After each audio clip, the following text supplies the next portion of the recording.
welcome to my sewing room. I'm Pearl Pereira, and I was asked recently how to put the fringe on the dress for my little cowgirl on my Happy Trails quilt. I thought it'd be easier to show you a small video on how to do the fringe than it would be to explain it in writing. So here goes. To start with, I'm using Sulky 12 weight thread. I prefer this thread because it's really smooth and doesn't have as many fuzzy edges, and I just love the way it looks on your finished piece. I made a little sample here of the end of the dress so I could show you how to do this. First, you're going to take a very large piece of the thread and you're going to cut it and fold it in half so that you have two pieces of thread.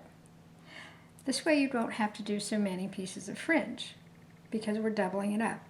Fold it in half. Once I fold it in half, I fold it in half again, leaving myself about a 3-inch edge down here. And when I'm threading this, I'm using a very large needle. The needle is actually a clover, number 18, very large eye, just so that we can get the double threads through here easily, because actually we're threading 4 strands of thread through here. Once I've done this, I'm going to go from the dress and just go through the edge of the dress and pull my needle. Don't pull it very far. You just want to pull it far enough so that you can get that double piece of thread right here. You're going to remove the needle. This leaves you with a nice large loop. You can push this out of the way so you can see what you're doing. Then I'm going to fold the thread, the 2 loops, back over the dress, insert the head of the needle, and pull up both sections of thread, pulling it through the loop, and then I'll pull it tight, making a nice slip knot. Then I'll cut my threads about 1 inch long. We'll trim those later. So you're going to pull these, and I'll just do that one more time. Take your 2 lengths of thread, fold them in half, give yourself about 3 inches on the short end, a longer strip here. I usually work with a fairly long piece of thread so that I don't have to stop very often and recut my threads.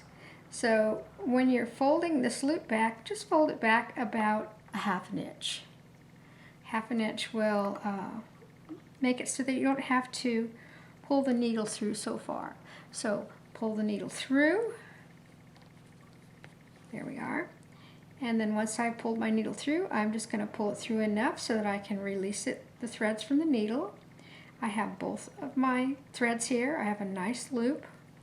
You're going to fold this back over the dress, pick up the tails of thread, and draw them through the loop. Let's see.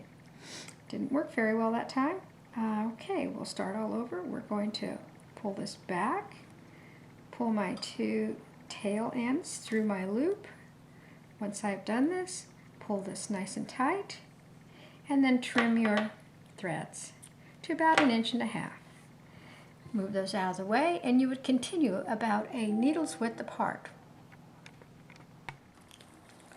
Once I'm done making all of my fringe, I'll come along with a piece of blue tape, and I'll place my blue tape the length that I want my fringe to be, tape it down right onto the block, and then I'm going to trim my fringe even with the edge of my tape. Once I do this, I can remove this, and then I'll have my nice fringe. You can also trim any little edges that you didn't quite get, and do as many as you like. And I try to keep them very close so that I have a nice tight fringe on here. This is the same technique for doing the ends of the gloves. I hope this will help making your fringe a lot easier. Thank you for watching P3 Design videos with Pearl Pereira. Thank you.